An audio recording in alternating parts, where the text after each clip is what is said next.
Cette semaine, donc vous l'aurez compris, nous continuons notre exploration du deuxième jour le plus triste, le plus sombre de l'humanité, celui de la chute dans le péché. Et si la semaine dernière, Tom nous avait expliqué les événements en eux-mêmes de la chute, le contenu de la rébellion de l'homme et la femme contre Dieu et contre sa parole, et que la semaine prochaine, nous nous intéresserons aux conséquences, cette semaine, nous nous attardons en particulier sur les versets 7 à 13 et donc la réaction d'Adam et Ève devant leur culpabilité, juste après avoir obéi à Dieu. À l'issue du message de la semaine dernière, je pense que tous, nous aurons bien compris que Adam et Ève sont coupables, qu'ils ont commis une grosse bêtise en désobéissant à Dieu, mais aussi que cette bêtise n'est pas simplement celle de Adam et Ève, mais celle de toute l'humanité. Nous sommes nous aussi tous coupables de désobéir à Dieu. Alors nous pourrions nous attendre cette semaine à passer aux conséquences. Quelles sont les conséquences pour Adam et Ève et pour l'humanité en raison de cette désobéissance? Pourtant, il faudra attendre la semaine prochaine. Alors pourquoi? Pourquoi est-ce que Moïse décide de passer ces versets pour nous faire attendre dans ces versets 7 à 13? Pourquoi tout un dimanche, en particulier, à parler de ces versets-là qui se trouvent un peu bizarrement entre la faute en elle-même et les conséquences? Pour nous montrer, je pense, que Adam et Ève ne sont pas simplement rebelles, comme nous l'avons vu dans les versets 1 à 6, mais aussi complètement perdus dans leur rébellion, alors qu'ils essayent d'esquiver leur culpabilité, mais aussi que l'attitude d'Adam et Ève n'est pas unique dans l'histoire de l'humanité, que leur attitude se retrouve dans chacun d'entre nous, qui essayons d'esquiver aussi notre propre culpabilité. Car même si nous ne passons pas nos journées à coudre des feuilles de figuier ensemble, nous utilisons tous bien trop souvent les mêmes stratagèmes que Adam et Ève pour esquiver notre propre péché et ses conséquences. Alors cette semaine encore, bienvenue de nouveau dans le musée des horreurs, mais dont les murs sont couverts de miroirs qui nous reflètent. La semaine dernière, nous avions terminé l'étude du chapitre 3 sur le verset 6. Je le relis. « La femme vit que l'arbre était porteur de fruits bons à manger, agréable à regarder et précieux pour ouvrir l'intelligence. Elle prit de son fruit et en mangea, elle en donna aussi à son mari qui était avec elle et il en mangea. » L'homme et la femme ont désobéi, ça s'est passé, et il n'y a plus de retour en arrière. Mais avant d'explorer les conséquences de leur désobéissance, Moïse attire notre attention sur la manière dont ils réagissent. Et c'est notre premier point. Ce matin, l'humanité qui a conscience, ou qui prend conscience. L'humanité qui a conscience. Adam et Ève donc viennent de manger du fruit défendu, et les 8 premiers mots du verset 7, en fait, ne sont pas une surprise de ce qui se passe. Par contre, la deuxième partie du verset en est une, et qui est beaucoup plus amère. En effet, le serpent n'avait pas menti. Il avait promis que leurs yeux s'ouvriraient, début du verset 7, leurs yeux à tous les deux s'ouvrirent. Le serpent leur avait promis qu'une fois le fruit mangé, leurs yeux s'ouvriraient, qu'ils auraient accès à la connaissance du bien et du mal, qu'ils seraient comme Dieu. Mais ici, l'auteur du verset, Moïse, ne nous dit rien de cette nouvelle connaissance auquel il prétendait, cet état de libération, une émancipation de l'oppression divine. Non, rien du tout. En fait, là où Moïse attire notre attention, c'est sur le fait que leurs yeux ouverts leur font prendre conscience d'une réalité douloureuse. Verset 7 encore, « Leurs yeux à tous les deux s'ouvrirent et ils prirent conscience qu'ils étaient nus. » Et étant donné le reste du récit que Élodie nous a lu, on se rend compte que c'est une réalité pas très agréable, comme si quelque chose clochait soudainement. Si bien que le reste du texte, justement, nous raconte leur tentative de remédier à ce problème. Mais avant de nous pencher là-dessus, il est important de comprendre en quoi cette soudaine réalisation de leur nudité est un problème.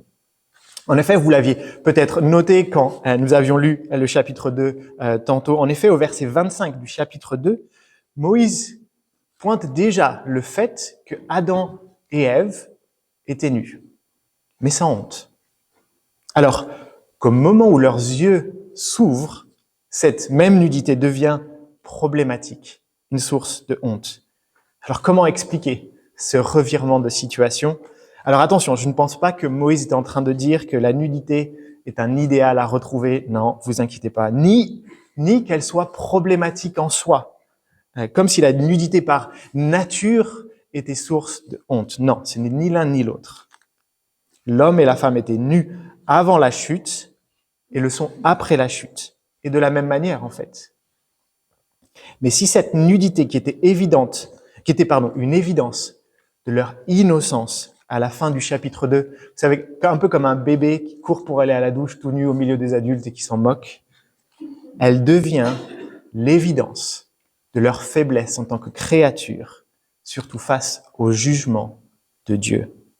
En clair, la nudité de l'innocence fait sourire, mais celle du coupable, plus du tout. Alors il faut creuser aussi un peu pour en être convaincu, car en fait, Moïse utilise dans l'original en hébreu 2 mots différents pour parler de la nudité. Moi, c'est pas moi qui l'ai trouvé, j'ai lu un commentaire qui me l'a montré. Ces 2 mots sont traduits par nudité dans le texte en français, et c'est normal, et c'est une bonne chose. Ils pourraient pas en fait être traduits différemment. Mais selon les commentateurs, le premier, celui du verset 5 du verset 25 du chapitre 2, traduit en fait juste un état neutre, une réalité neutre. C'était ce qu'ils étaient.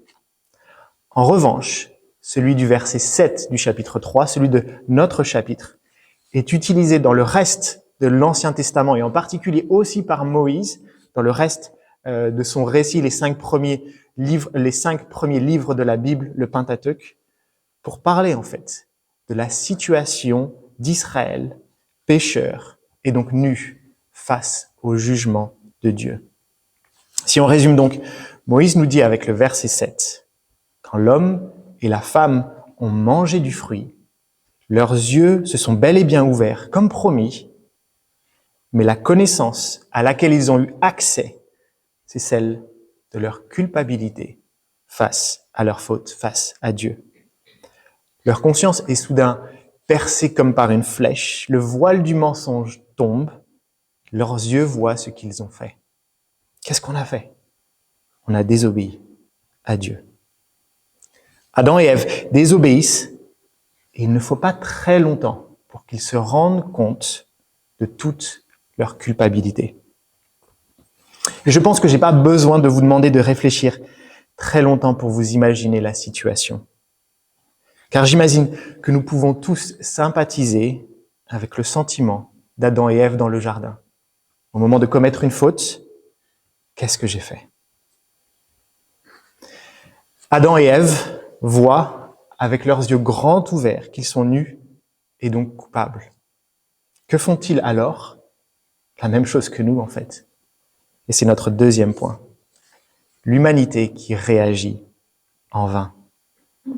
Dans ces quelques versets, Moïse nous montre à quel point l'homme et la femme détestent en fait voir la réalité de leur culpabilité, si bien qu'on est prêt à mettre en place de nombreux stratagèmes, 3 en particulier, pour y échapper. Stratagème numéro 1, la couverture. Regardez encore avec moi le verset 7.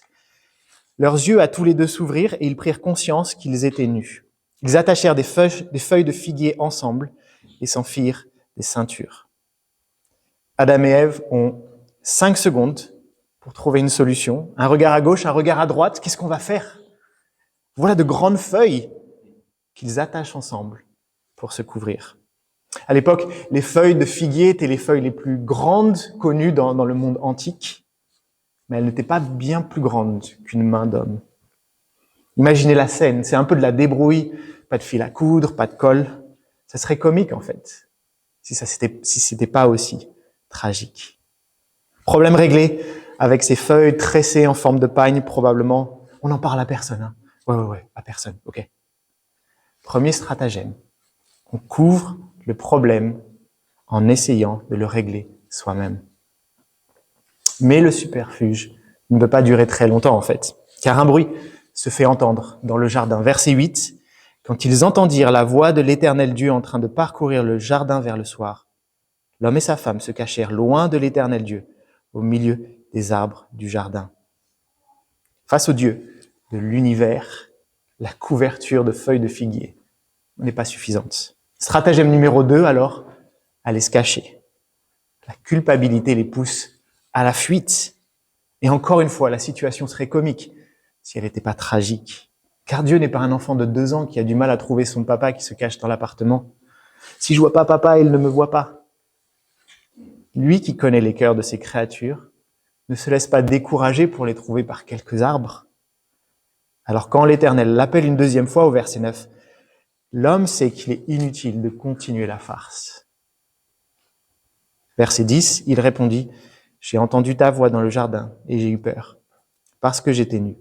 Alors, je me suis caché. » Sa réponse d'ailleurs illustre toute sa culpabilité et sa compréhension en fait de la situation.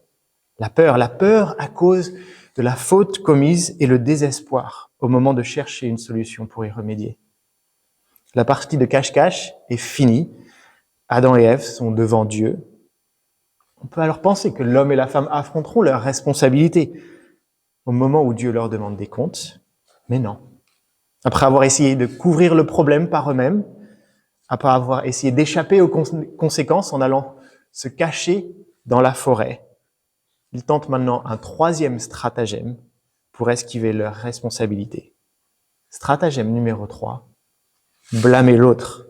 Verset 11. L'Éternel Dieu dit, « Qui t'a révélé que tu étais nu? Est-ce que tu as mangé du fruit de l'arbre dont je t'avais interdit de manger ?» Indice, la réponse peut être exprimée en un mot. Pourtant, celle d'Adam est bien plus longue. L'homme répondit, « C'est la femme que tu as mise à mes côtés qui m'a donné ce fruit, et j'en ai mangé. » Laissez-moi juste paraphraser. L'homme répondit, « C'est la femme, celle-là, là, elle. D'ailleurs que toi, Dieu, toi, tu as mise à mes côtés et qui m'a donné ce fruit. C'est elle et toi la faute. C'est la faute à tout le monde, de toute façon. Celle de Dieu, moi, je ne suis qu'une victime. Et j'en ai mangé. » Verset 13. L'Éternel Dieu dit à la femme, « Pourquoi as-tu fait cela ?» La femme répondit, « Le serpent m'a trompé et j'en ai mangé. » Notez qu'Ève est bien plus modeste dans sa diversion. C'est juste la faute du serpent. Et j'en ai mangé. La scène serait comique si elle n'était pas aussi tragique. Stratagème numéro 1, couvrir le problème. Stratagème numéro 2, se cacher. Stratagème numéro 3, blâmer l'autre. Trois stratagèmes, qui ne mènent à rien, qui ne marchent pas. Le procès des versets 7 à 13 aboutit en fait à une conclusion certaine. Tout ce qui pourra être dit sera retenu contre vous. As-tu mangé du fruit? Et au détour de la réponse de l'homme, ces mots, et j'en ai mangé. Tout ce qui est dit pourra être utilisé contre vous. Au détour de la réponse de la femme, et j'en ai mangé. Adam et Ève sont coupables. Leurs tentatives d'y échapper se sont avérées complètement inutiles. Pire, elles démontrent toute leur culpabilité. Celui qui n'a rien à se reprocher n'a rien à cacher. En revanche, celui qui est coupable investit du temps, de l'argent pour couvrir, pour se cacher et pour blâmer. La situation serait comique si elle n'était pas aussi tragique et pas aussi proche de nous-mêmes. Car les salles du musée des horreurs du chapitre 3 sont couvertes de miroirs qui nous reflètent. Oui, le péché d'Adam et Ève est particulier dans l'histoire de l'humanité, mais la tragédie, c'est que nous ne sommes pas si différents, en fait, de leur attitude à eux, dans la manière dont nous gérons nous-mêmes notre propre culpabilité. Couvrir, en brûlant les preuves, en nettoyant l'historique sur Internet, en supprimant les messages sur WhatsApp. Se cacher, en bloquant sur Facebook, on n'en entend plus parler, en déménageant, en ne parlant plus aux personnes qui nous mettent face à notre culpabilité, en s'enfermant chez soi pour oublier avec l'alcool, la drogue le porno, Netflix. Blâmer, les excuses, trop fatigué, trop stressé, trop de service à l'église. Tu veux parler de mon péché? Mais attends, parlons du tien d'abord. Aller raconter sa version des faits à tous ceux qui pourraient être au courant, comme ça on contrôle un peu ce qui s'est passé. Balancer des vrais dossiers ou des faux pour miner la crédibilité. Blâmer, instinct de tueur.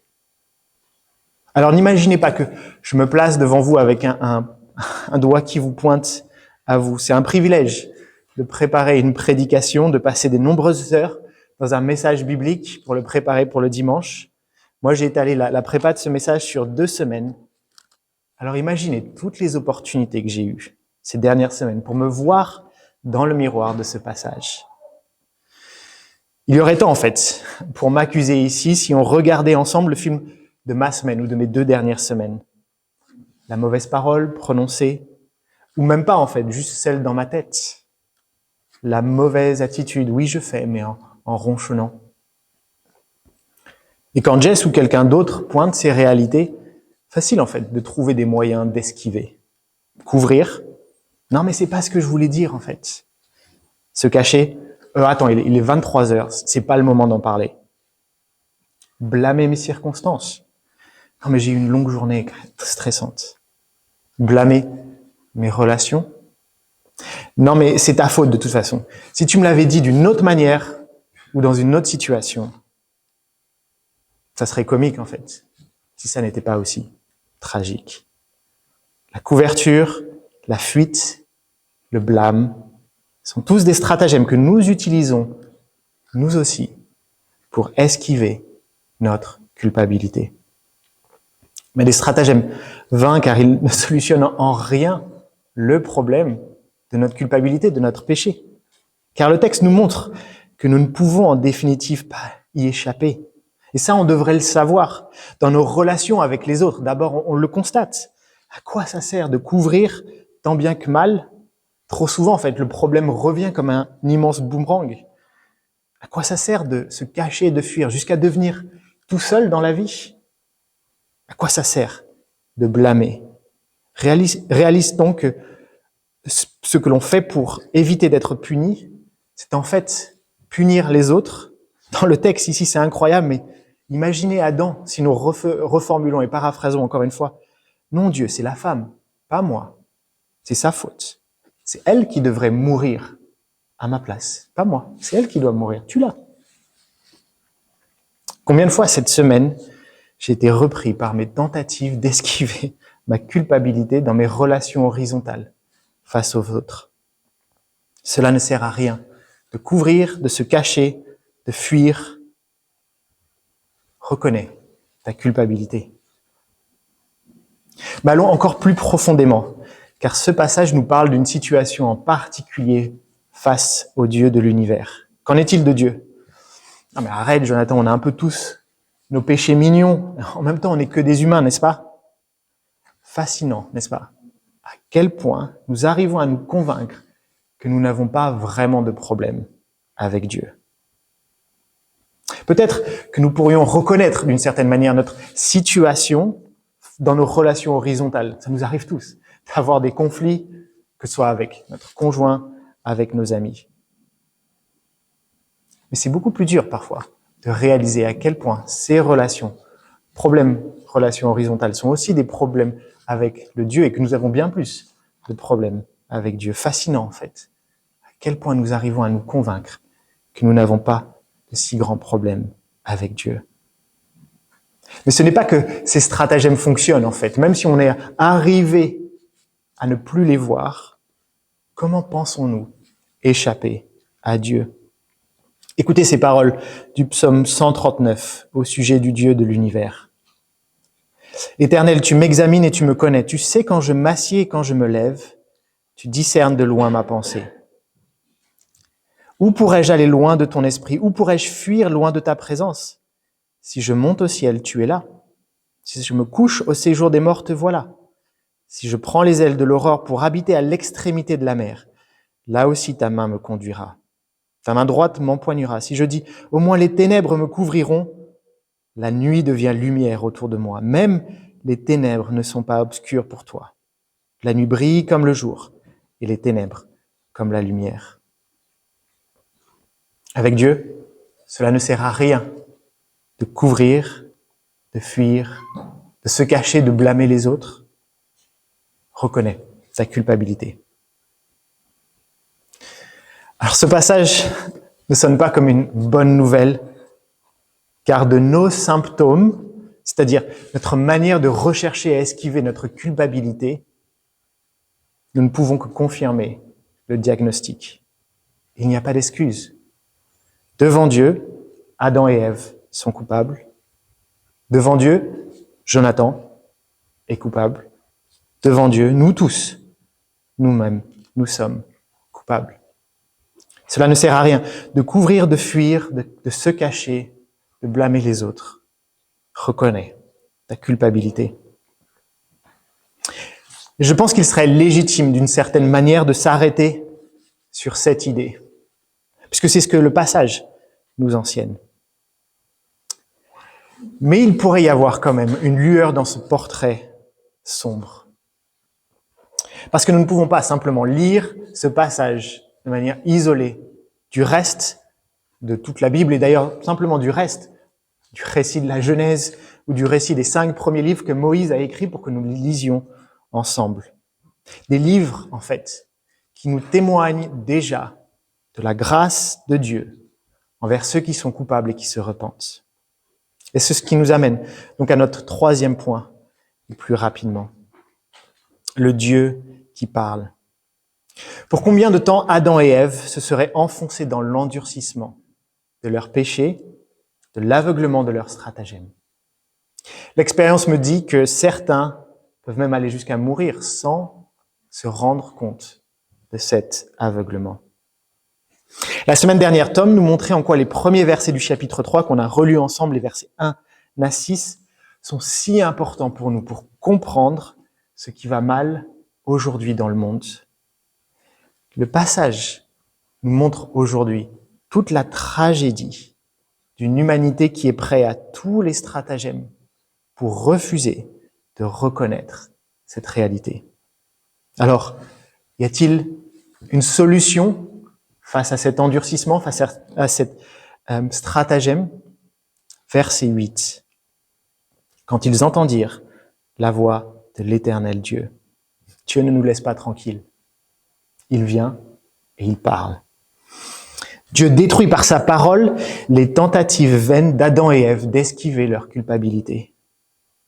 Dieu détruit par sa parole nos tentatives vaines d'esquiver notre culpabilité.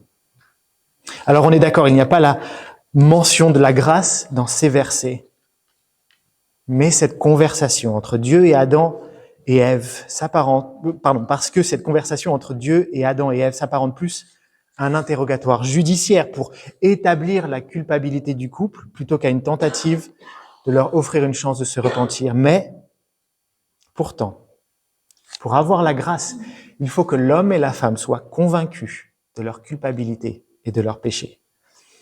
Et ce passage y contribue, je pense, car il nous montre qu'avec Dieu, il n'y a pas d'excuse.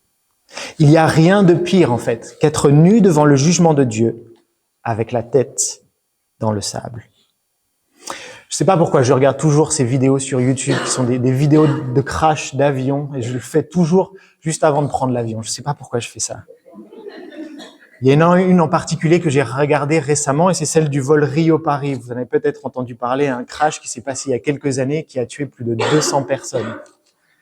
Ce qui est dramatique dans ce crash, c'est que pendant 4 minutes, l'avion tombait comme une pierre avant de s'écraser dans la mer, mais que les pilotes n'avaient absolument pas conscience de ce qui se passait.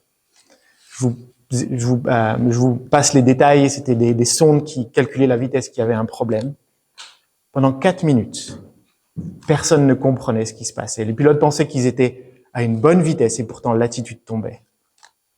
Il n'y a rien de pire qu'être nu devant le jugement de Dieu avec la tête dans le sable. Dieu cherche à nous sortir la tête du sable. Une étape essentielle sur le chemin du pardon, le chemin de la grâce. Voilà donc Dieu qui nous parle ce matin pour nous dire « Cela ne sert à rien de couvrir, de fuir, de se cacher, de blâmer les autres. Mais reconnais ta culpabilité. » Voilà la première étape sur le chemin de la grâce, une étape essentielle pour recevoir toute la grâce qui nous vient de Dieu.